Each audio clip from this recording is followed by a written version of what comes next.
है जिगसॉ, एक छोटा सा फ्रेंडली रोबोट जो सिर्फ एक ही काम में बहुत अच्छा है। किसी भी जिगसॉ पजल को चुटकियों में सॉल्व कर सकता है, चाहे वो कितना भी टफ क्यों ना हो। यहाँ तक पहुँचने में हमें 3 साल लग गए, लेकिन हमारे शुरुआती टेस्ट को देखते हुए हमें उम्मीद है कि इसकी रफ्तार दुनिया की सबसे तेज कम्पेटिटिव जिगसॉ पजलर से 200 गुना ज्यादा होगी। तो आज हम आपको बताएंगे कि हमने इस ultimate robot versus human face of तक पहुँचने के लिए कितनी तैयारी की, और शायद इस वीडियो में हम कुछ ऐसा भी खोज निकालें जिससे आपको भी अपने जिगसॉ पजल सॉल्व करने में हेल्प मिले। लेकिन इससे पहले मैं ये बताऊं कि जिगसॉ जो करता है वो ये कैसे करता है। पहले मैं हम इंसानों को कुछ क्रेडिट देना चाहूंगा, क्योंकि हालांकि ये दिखने में आसान है, सच ये है कि मैं यहाँ 4 बहुत ही कॉम्प्लिकेटेड टास्क्स कर रहा हूँ। पहला है एक पीस को इस तरह उठाना। क्या आपने कभी रुककर सोचा है कि हमारे हाथ कितने कमाल के हैं? स्किन के नीचे 27 हड्डियां और 30 मसल्स छिपी होती हैं, जो उन्हें लचीला और मजबूत बनाती हैं। लेकिन साथ ही वो बहुत सटीक और कुशल भी होते हैं, क्योंकि हमारे फिंगर टिप्स में प्रेशर, टेक्सचर और टेम्परेचर को सेंस करने के लिए हाई कंसंट्रेशन में नर्व्स होती हैं। और हमारे पास अंगूठे भी हैं, जिसकी वजह से टूल्स को पकड़ना और चीजों को उठाना बहुत ही ईजी हो जाता है। अगर हमारी 5 उंगलियां एक तरफ होती तो ये पॉसिबल नहीं हो पाता। दूसरा स्टेप है पीस को सही ओरिएंटेशन में घुमाना, जो एक बार फिर दिखने में आसान है, क्योंकि हमारे पास वो सभी एबिलिटीज हैं जिनके बारे में मैंने अभी बताया। तीसरे स्टेप के लिए हमें पीस को सही जगह पर ले जाना होगा, और उसके लिए हमें अपना पूरा हाथ चाहिए। जैसा कि मैंने पहले भी बताया है, सभी मैमल्स के आर्म्स की हड्डियों की बनावट एक जैसी होती है, चाहे वो इंसान हो, चमगादड़ हो, मुर्गी हो, कछुआ हो या एक डॉल्फिन। लेकिन हमारे हाथ की हड्डियों के बनावट के कारण हमारे हाथ इस प्लेनेट पर मौजूद किसी भी जानवर से टेक्निकली ज्यादा कैपेबल हैं। मान लीजिए मेरे सामने एक बड़ा सा क्यूब है, हम इंसान इस पजल पीस को उस क्यूब के अंदर किसी भी पोजीशन और ओरिएंटेशन में रख सकते हैं, और ऐसा करना एक रोबोट तो क्या, दूसरे जानवरों की स्पीशीज के लिए भी बहुत मुश्किल है। और स्टेप 4, हमें यह तय करना है कि ये पीस कहाँ जाएगा। हम इंसान ये कैसे कर लेते हैं, ये समझाना मुश्किल है, लेकिन जब हम इसे देखते हैं तो ये बहुत जल्दी क्लियर हो जाता है कि इस पीस को यहाँ जाना चाहिए। तो यहाँ हो ये रहा है कि हमारी आंखें हमारे दिमाग को विजुअल सिग्नल्स भेजती हैं, जो subconsciously pattern recognition, special reasoning, visual memory और एग्जीक्यूशन फंक्शन जैसे प्रोसेसेस को सिंथेसाइज करता है, और उसकी वजह से पलक झपकते ही जवाब साफ दिखाई देने लगता है। और इसीलिए एक बार फिर यह साबित हो गया कि हम इंसान इस खेल के चैंपियंस हैं। हमारा कॉम्प्लेक्स ब्रेन ही हमें इतना खास बनाता है। फिजिकली दूसरे जानवरों के मुकाबले हम पानी कम चाय हैं। हम न चीतों से ज्यादा तेज हैं, न भालुओं से ज्यादा ताकतवर, न डॉल्फिन्स की तरह तैर सकते हैं, न बाज की तरह उड़ सकते हैं। हमारा ब्रेन हमारे शरीर के वजन के 2% है, फिर भी हर दिन हमारी एनर्जी का 20% कंज्यूम करता है, और ये रेशियो किसी भी दूसरे जानवर में देखने को नहीं मिलेगा। और यही कारण है कि हम है दी अल्टीमेट एपेक्स प्रेडेटर्स, क्योंकि इसकी वजह से हमें एक बहुत बड़ा सर्वाइवल एडवांटेज मिलता है, जिसमें टूल्स का इस्तेमाल करना, प्लानिंग करना, प्रॉब्लम सॉल्विंग स्किल्स, लैंग्वेज और दूसरे इंसानों के साथ बड़े स्केल पर कोऑपरेट करना। और शायद इसीलिए पूरे हिस्ट्री में आज तक हमसे बेहतर जिगसॉ पजल सॉल्व करने वाला पैदा नहीं हुआ। तो अगर हमें एक ऐसा रोबोट बनाना है जो पजल सॉल्व करने में हमारे जितना या हमसे बेहतर हो, तो हमें 200 मिलियन साल से इवॉल्व हो रहे इस 4 स्टेप प्रोसेस को किसी तरह से रोबोट के दिमाग में भरना होगा। सबसे पहले पीस को उठाने के लिए हमने 4 उंगलियों, एक अंगूठे और हाथों की 27 हड्डियों की जगह एक छोटा सा स्पेशलाइज्ड सक्शन कप लगाया। इसे अक्सर असेंबली लाइंस पर छोटी चीजें उठाने के लिए यूज किया जाता है। यहाँ पर ये सोलेनॉइड इस वैक्यूम पंप को कट ऑफ कर सकता है और फिर से कनेक्ट कर सकता है। इससे अब हम जब चाहें तब वैक्यूम ऑन करके पीस उठा सकते हैं, और जब चाहें तब उसे ऑफ करके नीचे रख सकते हैं। नंबर 2, हमने जिगसॉ के सक्शन कप ग्रैबर को इस बहुत ही फाइन ट्यून डोनट मोटर से अटैच किया है, जो 0.005 डिग्री तक सटीक है। इसका मतलब अगर आप मोटर से एक बहुत ही तेज चाकू को जोड़ दें तो ये आपके बर्थडे केक को 65,000 से भी ज्यादा टुकड़ों में काट सकता है। नंबर 3, पीस को यहाँ वहाँ हिलाने के लिए हमने अपने CNC राउटर को मॉडिफाई किया, जिसे हम यहाँ अपने बड़े बिल्ड्स पर अक्सर यूज करते हैं। कैसे? उसमें इंडस्ट्रियल सर्वो मोटर्स लगाकर, वही मोटर्स जिन्हें हमने डोमिनेटर हमारे डोमिनो रोबोट में लगाया था। ऐसा करने के बाद हमने देखा कि ये पीस को 0.0005 इंच की एक्यूरेसी से रख सकता है। ये एक बाल की चौड़ाई के 10वें हिस्से जितना है। मतलब जैसा कि आप देख सकते हैं, जिगसॉ एक मैकेनिकल पेंसिल लेड को निकालकर टेबल पर यहाँ वहाँ घूमकर वापस आकर फिर से उसे अंदर डाल सकता है। तो अब हमारा जिगसॉ पीस उठा सकता है, उन्हें रोटेट कर सकता है और एक्यूरेसी के साथ नीचे रख सकता है। अब बस उसे चौथा स्टेप सीखना है, ये समझना कि पीसेस को कहाँ रखा जाए। और आप समझ ही गए होंगे कि ये अब तक का सबसे चैलेंजिंग काम होगा, क्योंकि हमारे ब्रेन में न्यूट्रल पाथवेज द्वारा किए जाने वाले सबकॉन्शियस काम को, जो है पैटर्न पहचानना और स्पेशल रीजनिंग, जिससे हमें तुरंत समझ आ जाता है कि वो पीस कहाँ जाना चाहिए, इस सब को कंप्यूटर कोड और लॉजिक के जरिए सॉल्व करना बहुत बहुत ज्यादा मुश्किल है। और मामले को बदतर बनाने के लिए जब हम इस चैलेंज का सोल्यूशन निकालने के लिए स्ट्रगल कर रहे थे, तब मेरे YouTube करियर का सबसे भयानक सपना मेरी आंखों के सामने सच हो गया। YouTube channel stuff made here के मेरे दोस्त शेन ने एक वीडियो अपलोड किया। आपने बिल्कुल सही समझा, ये एक ऐसी ऐसी मशीन है जो जिगसॉ पजल सॉल्व करती है। और शेन के बारे में आपको ये जानना चाहिए कि वो टेक्निकली शायद सबसे ज्यादा कैपेबल इंजीनियर है मेरी नजरों में। अगर ऐसी 15 कैटेगरीज हैं जो आपको एक अच्छा इंजीनियर बनाती हैं, तो मुझे शायद उनमें से 4 में गहरी जानकारी होगी और बाकी में मुझे बस ऊपर ऊपर से पता होगा। लेकिन फिर मेरी टीम में इयन जैसे लोग हैं जो मेरी कमियों को पूरा करते हैं। शेन पता नहीं किसी तरह से उन 15 की 15 कैटेगरीज में एक्सपर्ट है। यही कारण है कि आपको उसके चैनल को सब्सक्राइब करना चाहिए। जब मैंने कहा कि उसने मुझे इस दौड़ में हरा दिया है, तो उसने कहा कि वो अपने प्रोजेक्ट से सेटिस्फाइड नहीं था और वो चाहता था कि मैं अपनी कोशिश जारी रखूं। तो मैंने उसकी बात मानी और तभी हमारी किस्मत बदलने लगी, क्योंकि रवांडा में एक वीडियो फिल्म करते समय जहां हमने जिप लाइन के द्वारा किए गए काम को कवर किया, जिसमें वो ड्रोन्स के जरिए लाइफ बचाने वाला खून डिलीवर करते हैं, मुझे जिप लाइन के को फाउंडर रायन के साथ कुछ टाइम स्पेंड करने का मौका मिला, जिन्होंने जिप लाइन के सभी कॉम्प्लिकेटेड सॉफ्टवेयर एल्गोरिथम्स बनाए हैं। और हमारे चैलेंजेस के बारे में सुनने के बाद उसने मेरे घर पहुंचने से पहले एक ऐसा सोल्यूशन रेडी कर लिया जो मेरे जिगसॉ के कोड का बैकबोन बना। बेसिकली हमारे ब्रेन के बहुत complicated pattern matching neural network के साथ मुकाबला करने के बजाय हमने एक सरल रास्ता चुना, जहां हम ये देखेंगे ही नहीं कि पीस पर क्या प्रिंट है, बस उसके एजेस देखेंगे। तो अब जहां प्लेन व्हाइट पीसेस को सॉल्व करना हम इंसानों को एक ज्यादा बड़ी चुनौती देगा, जिगसॉ को कोई फर्क पड़ेगा ही नहीं। तो ये एज एनालिसिस करने के लिए हमें चाहिए होंगी 2 आंखें, लेकिन ये आंखें नहीं, ये बस डेकोरेशन के लिए है, क्योंकि सब जानते हैं कि मुझे गूगली आईज बहुत पसंद हैं। और ये अब तक के हमारे सबसे एडवांस गूगली आईज हैं, क्योंकि इन गूगलीज को 2 सर्वो मोटर्स कंट्रोल कर रहे हैं। जिगसॉ की असली आंखें एक सेल फोन कैमरा है। आइडिया ये था कि सभी टुकड़ों पर एक सर्पेंटाइन पैटर्न बनाया जाए और उनकी फोटो खींची जाए और फिर इन्हें बैकग्राउंड के अगेंस्ट आइसोलेट करके उनके किनारों को 4 स्प्लाइन्स में बांटा जाए। तो मान लीजिए अगर हमें इस एज का जोड़ीदार ढूंढना है, तो हमें बस इस स्प्लाइन को लेकर उसका करस्पॉन्डिंग एज स्प्लाइन ढूंढना होगा जो उसके साथ परफेक्टली मैच करता है, क्योंकि मिलते जुलते पीसेस के एजेस सिमिलर होते हैं। अब इस तरह के एक छोटे पजल में भी 200 एजेस कंपैरिजंस करने पड़ेंगे।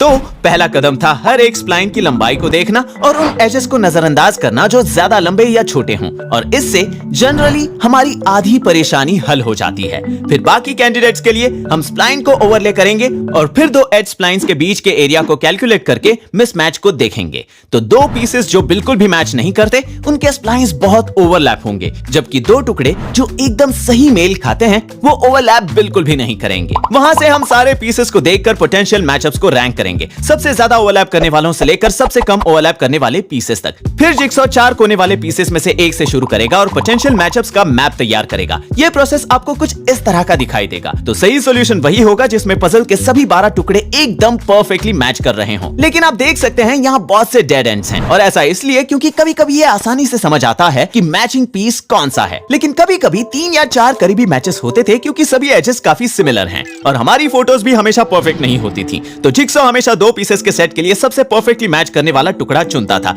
लेकिन एक पॉइंट पर पजल आधा पूरा हो जाएगा, लेकिन एजेस के साथ परफेक्टली मैच करने वाले अच्छे पीस बचे ही नहीं होंगे, जिससे यह पता चलता है कि हमारे रोबोट ने पीछे कहीं तो कोई गलती की थी, जिसके बाद वो वापस पीछे जाकर दूसरा वाला ऑप्शन चुनेगा और पजल को सॉल्व करना जारी रखेगा। और ये बार बार लगातार ऐसा करता रहेगा जब तक सभी 12 पीसेस बिना किसी मिसमैचेस के सही से जुड़ नहीं जाते। और फिर क्योंकि उसने सभी टुकड़ों की फोटो ली थी, वो ये जानता है कि कौन सा पीस कहां पर रखा है, और फिर वो पजल को उसी सटीकता के साथ जोड़ने लगता है जिस सटीकता को उसने पहले से लेकर तीसरे स्टेप तक में दिखाया है। तो अब तक वो 12 पीसेस वाले पजल पर था, लेकिन अब शुरू होगी असली चुनौती। क्या ये 1000 पीसेस वाला ऑल व्हाइट पजल सॉल्व कर पाएगा? क्योंकि हमारा गोल है दुनिया के सबसे तेज पजल सॉल्व करने वाले इंसान को हराना। हमने सोचा कि ज्यादा पीसेस रखने से हमारे रोबोट को एक एडवांटेज मिलेगा, क्योंकि मशीन्स कभी थकते नहीं। तो एक सिंपल प्रोटोटाइप को 100 गुना बड़ा करने से जुड़े सभी चैलेंजेस से निपटने में देर रात तक काम करने वाले कुछ लंबे हफ्तों के बाद हम यहाँ पहुंचे। सुबह के 3 बजे हैं, 3 साल बाद आज हम यहाँ पहुंचे हैं। हम इसे पहली बार सॉल्व करने वाले हैं। तुम्हारा कॉन्फिडेंस लेवल कितना है? मैं कहूंगा 100%।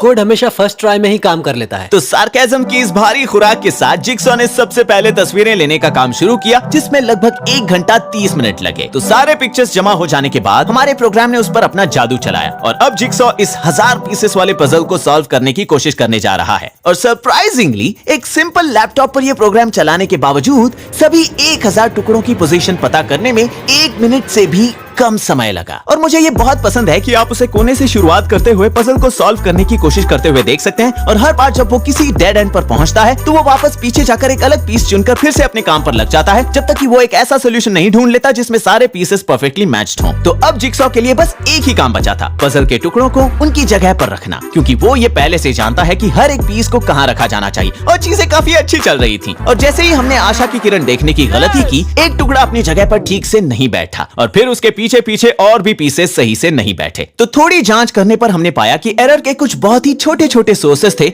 जो पजल के सॉल्व होने के साथ साथ एक दूसरे पर बढ़ते जा रहे थे। उदाहरण के लिए किसी भी दो पजल पीसेस के बीच हमेशा थोड़ा सा गैप होता है जो ज्यादा पीसेस के जुड़ने के बाद बढ़ जाता है। एक और एरर का सोर्स ये था कि कभी कभी कुछ पीसेस रखने पर पूरा पजल हिल जाता था। इससे हमें एहसास हुआ कि जिगसॉ में अभी भी एक बहुत ही महत्वपूर्ण फीचर की कमी थी जो हम इंसानों में पहले से है। क्योंकि अगर सोचा जाए तो जब हम एक पजल को जोड़ते हैं तो हम सबसे पहले पीस को उस जगह पर रखते हैं जहां उसे रखना होता है और फिर हम अपनी उंगलियों में मौजूद उन सेंसिटिव नर्व्स पर रिलाई करते हैं ताकि वो ब्रेन के साथ एक फीडबैक लूप बनाए जिससे छोटे छोटे एडजस्टमेंट्स किए जा सके जब तक कि हमें ये फील नहीं हो जाता कि टुकड़ा अपनी जगह पर फिट बैठ गया है या नहीं। जिसके बाद इसे ऑफिशियल बनाने के लिए एक या दो बार टैप करना तो बनता है। लेकिन क्योंकि जिगसॉ के ग्रिपर में नर्व्स नहीं है, हमने एक जी हाइट एनकोडर को स्प्रिंग लोडेड लीनियर स्लाइडर पर लगाया और ये एनकोडर इतना सटीक है कि अगर आप बाल के 50 टुकड़े करते हैं तो जिगसॉ उस छोटे बाल के एक टुकड़े को भी महसूस कर सकता है अगर वो टेबल के ऊपर रखा हो तो अब अगर जिगसॉ कोई पीस रखने जाए और उसे महसूस हो कि वो पीस ठीक से अपनी जगह पर बैठा नहीं है तो वो उस पीस को वापस उठाकर उसे थोड़ा हिलाकर अपनी जगह में डालने की कोशिश करेगा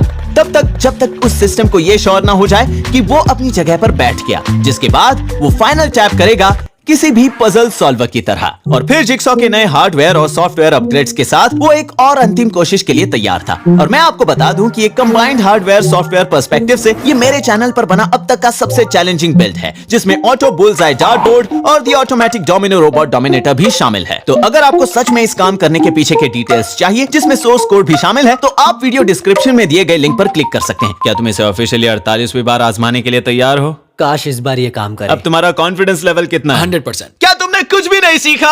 दबाओ उस बटन को। तो जिगसॉ ने अपना काम करना शुरू कर दिया और सभी पीसेस के पिक्चर्स लेने के बाद उसने एक बार फिर से पूरे पजल को सिर्फ 55 सेकंड्स में सॉल्व कर दिया। मतलब अब उसे बस इन्हें जोड़ना था और हमारे विगल रूटीन की बदौलत तुम ये कर सकते हो जिगसॉ। पजल का 20% शुरुआत के 1 घंटे से भी कम समय में सॉल्व हो गया। ठीक है, अब मैं चैन से बैठ सकता हूँ। और इसका मतलब कि अब जब तक जिगसॉ काम करेगा मैं अपने ज़ेन मोड में आकर इस पोलर गैंट्री सैंड गार्डन को देखते हुए रिलैक्स कर सकता हूँ जिसे आप भी बना सकते हैं। क्योंकि क्रंच लैब्स बिल्ड बॉक्स से हटकर जो बच्चों के लिए बनाया गया था, हमने हाल ही में हैक पैक लॉन्च किया है जो कि एक एडवांस बिल्ड बॉक्स की तरह है, खास टीनेजर्स और अडल्ट्स के लिए। हैक पैक के साथ आपको बहुत ही मजेदार प्रोग्रामेबल रोबोट्स मिलते हैं जिन्हें सीधे आपके दरवाजे तक पहुंचाया जाता है, जहां हम इसे साथ में बनाएंगे और इंजीनियरिंग स्किल्स के बारे में जानेंगे जो मेरे चैनल पर बिल्ड्स बनाने में काम आते हैं। ये सब बेहद मजेदार और काम के भी हैं और ये बिना किसी प्रोग्रामिंग के डायरेक्टली काम भी करेंगे। लेकिन क्योंकि मेरा गोल आपको कुछ सिंपल कोड ट्विक्स के साथ अपने स्किल्स के लेवल को बढ़ाने में मदद करना है, जिसके जरिए आप अपने रोबोट की फंक्शनैलिटी को भी बढ़ा सकते हैं या अपने खुद के कुछ हैक्स के साथ पूरी तरह से क्रिएटिव हो सकते हैं। इसलिए अगर आप अपने शौक को बढ़ाना चाहते हो या फिर मजेदार और फायदेमंद बिल्ड्स बनाना चाहते हो तो बस जाइए crunchlabs.com पर या वीडियो के डिस्क्रिप्शन में दिए गए लिंक पर क्लिक कीजिए जहां हम पहले कुछ कस्टमर्स को एक बॉक्स फ्री दे रहे हैं। चलते हैं वापस जिगसॉ के पास। चीजें काफी आशाजनक लग रही थी इस वर्ल्ड रिकॉर्ड के लिए जहां एक रोबोट बिना किसी भी इंसानी मदद के एक पजल सॉल्व करने की कोशिश कर रहा है। कुछ पीसेस तुरंत फिट हो जाएंगे। उनो। वाह। कुछ के पीछे थोड़ी मेहनत करनी पड़ी। ओह एक्चुअली हाँ। और कुछ के पीछे बहुत ज्यादा। लेकिन एंड में let's go jigsaw, last piece हमारे जिगसॉ ने कर दिखाया। यस! अब जिगसॉ की एबिलिटीज को लेकर थोड़ा कॉन्फिडेंट महसूस करते हुए वक्त आ गया था कि वो मानव जाति के सबसे महान जिगसॉ पजलर से मिले। क्या हो भी गया? जो फन फैक्ट एक नेशनल सुडोकू चैंपियन भी हैं, टैमी मैकलाउड। मेरे बच्चे के हिसाब से मैं एक ह्यूमन बेंचमार्क हूँ। लेकिन पहले मैं चाहता था कि उनका मुकाबला मेरी उस दोस्त से हो जो मेरे हिसाब से पजल सॉल्व करने में बहुत तेज है। ये है मेरी वो दोस्त क्रिस्टन बेल उर्फ एना उर्फ वेरोनिका मार्स उर्फ एलेनोर वगैरह वगैरह। क्रिस्टन, जब से तुम्हें पता चला कि मैंने एक पजल रोबोट बनाया है तुम ट्रैश टॉक कर रही हो। थोड़ा सा ट्रैश टॉक। हाँ, आज वो पजल रोबोट यहाँ नहीं है, लेकिन मेरी एक दोस्त है जिसे तुम चैलेंज कर सकती हो। ये है टैमी। इसके नाम पर गिनेस बुक में किसी भी इंसान द्वारा सबसे तेज पजल सॉल्व करने का वर्ल्ड रिकॉर्ड है। हाय क्रिस्टन। हमने स्टार्ट किया एक सिंपल 30 पीस वाले पजल से और सच कहूँ तो 3, 2, 1 गो। क्रिस्टन ने शुरू में रफ्तार तो पकड़ी थी। वो हाथी कहाँ है? क्या तुम ये करते करते बात नहीं कर सकती टैमी? मतलब मैं ट्रैश टॉक कर सकती हूँ लेकिन तो करो ना, तो तुम मुझसे हार जाओगी टैमी। अब कुछ बोलो। Wow, God. तुम्हें 30 पीसेस वाले पजल को सॉल्व करने में लगा 1 मिनट 5 मुझे सेकंड। बहुत पसीना आ रहा है। टैमी की जीत हुई, इसमें कोई दो राय नहीं है। लेकिन मैं एक और मुकाबला देखना चाहता था, लेकिन इस बार पजल होगा 500 पीस वाला और क्रिस्टन को मिलेगा एक बहुत बड़ा एडवांटेज। इस बार मैं तुम्हारा साथ दूंगा। ओके। और क्रिस्टन के नए कॉन्फिडेंस के साथ घड़ी शुरू हुई और स्टार्ट से ही टैमी इस 2 वर्सेस 1 मुकाबले को लेकर इतनी ज्यादा कॉन्फिडेंट थी कि वो बस उसे पलट रही है। ओह माय गॉड, ये कितनी ऑर्गेनाइज्ड है। उसे हमारी मदद करने में कोई प्रॉब्लम नहीं हुई। अब ये कौन सा पीस है? उसकी पूंछ। सही कहा, तुम सही हो। मार्क, क्या मैं तुमसे एक सवाल पूछ हाँ, सकती हूँ? हाँ। क्या ये वो रोबोट है? सच कहूँ तो इस मुकाबले को रखने के पीछे मेरा एक और मकसद था, जासूसी। टैमी, मैंने देखा कि तुम बॉक्स का इस्तेमाल कर रही हो। क्या? टैमी, बस भी करो, तुम्हें फोटो तो देखनी ही पड़ेगी। उससे बस ध्यान भटकेगा। मैं तस्वीरें देखती हूँ, मेरी रंग पहचानने की क्षमता अच्छी है, लेकिन शेप्स याद नहीं रहते। तो अगर तुम्हारे सामने एक ऑल वाइट पजल आ जाए तो शायद प्रॉब्लम हो सकती है। और ये बहुत ही काम की इन्फॉर्मेशन थी, लेकिन वो बस वही नहीं रुकी, क्योंकि उसने मुझे वो 4 टिप्स भी बताए जो वो शौकिया जिक्सॉ पजलर्स को बताती हैं, ताकि वो पजल्स को ज्यादा तेजी से सॉल्व कर पाएं। पहले तो सभी टुकड़ों को बाहर निकाल लो और उन्हें पलट दो, ताकि आप उन सभी को एक साथ देख पाएं। दूसरा टिप, ज्यादातर लोग कोनों से शुरुआत करते हैं और ये तरीका गलत नहीं है, लेकिन सबसे बेस्ट भी नहीं है। उदाहरण के लिए, अगर कोई पजल है जिसके बाहर की ओर सोने के फ्रेम जैसा कुछ है, तो आपको सभी एज के पीसेस को एक तरफ रख देना चाहिए और उन्हें एंड तक छोड़ देना चाहिए, जहां आपको बॉर्डर बनाने में अंदर के पीसेस से मदद मिलेगी। तीसरी टिप, उन ग्रुप्स की तलाश करें जो आपका ध्यान खींचते हो और उनका एक अलग ढेर बनाएं। एग्जांपल के लिए, आप कलर, टेक्सचर या पैटर्न्स के मुताबिक उन्हें ऑर्गेनाइज कर सकते हैं। बेसिकली आप सर्च एरियाज को छोटे छोटे भागों में बांट रहे हैं, क्योंकि स्कैन करने और पैटर्न पहचानने का काम ब्रेन के अलग अलग हिस्सों में होता है। ऐसा करके आपको वो दोनों काम एक साथ नहीं करने होंगे, जिससे काफी मदद मिलेगी। और आखिर में, अगर आपके पास बहुत सारे टुकड़े हैं जो नीले आकाश की तरह एक जैसे दिखते हैं, तो उन्हें साइज के हिसाब से सॉर्ट करें और उन सभी को एक ओरिएंटेशन में जमाएं। इससे आपके पास कुल 6 ढेर बचेंगे और आखिरी मैचेस ढूंढना बहुत आसान हो जाएगा। और ये स्टेप्स असरदार हैं, ये देखने के लिए मुझे हमारे नहीं, मैंने बस 1 मिनट इस पर से नजर हटाई और टैमी की ओर मत देखना क्रिस्टन, तुम बहुत ज्यादा निराश हो जाओगे। वर्ल्ड चैंपियन के अलावा और कहीं देखने की जरूरत नहीं थी। तुमने इतने जल्दी कैसे पूरा कर लिया? वो भी बिना बॉक्स को देखे। यकीन नहीं बताओ ना, होता। कैसे कर लिया? 34 minutes and 2 seconds, 500 pieces. Congratulations. Congratulations. तुम्हारा अगला मुकाबला इन इंसानों के खिलाफ नहीं होगा। और मैंने क्रंच लैब्स में इस सब की तैयारी पहले से कर रखी थी। टैमी, मैं तुम्हें मिलवाना चाहता हूँ मेरे रोबोट जिक्सॉ से। ये क्रिस्टन से तो काफी बेहतर है। और जिक्सॉ बातचीत के मूड में नहीं था, वो सीधे काम पर लग गया। तो ठीक है। जैसे ही टैमी ने अपने जीवन के इस महा मुकाबले में कदम रखा, मानवता का भार उसके काबिल कंधों पर आ गया। तुम्हारी स्ट्रेटेजी क्या होगी? मैं सिर्फ एज पीसेस का इस्तेमाल कर सकती हूँ। ओके, क्या चल रहा है जिक्सॉ? अब समझ नहीं आ रहा कि मैं यहाँ क्या करूं। मैंने अपना वक्त कहीं और देने का डिसाइड किया। शायद बाद में मुझे तुम्हारे गर्दन की मेजरमेंट्स लेनी पड़े। मैं तुम्हारे लिए कुछ बना रहा हूँ। इसलिए तुम्हारी टीम ने अभी तक एक भी पीस नहीं रखा। वाओ टैमी, क्या तुमने ये कहावत सुनी है, एक बार मापने का और 2 बार काटने का? नहीं, शायद मैंने उल्टा बोला।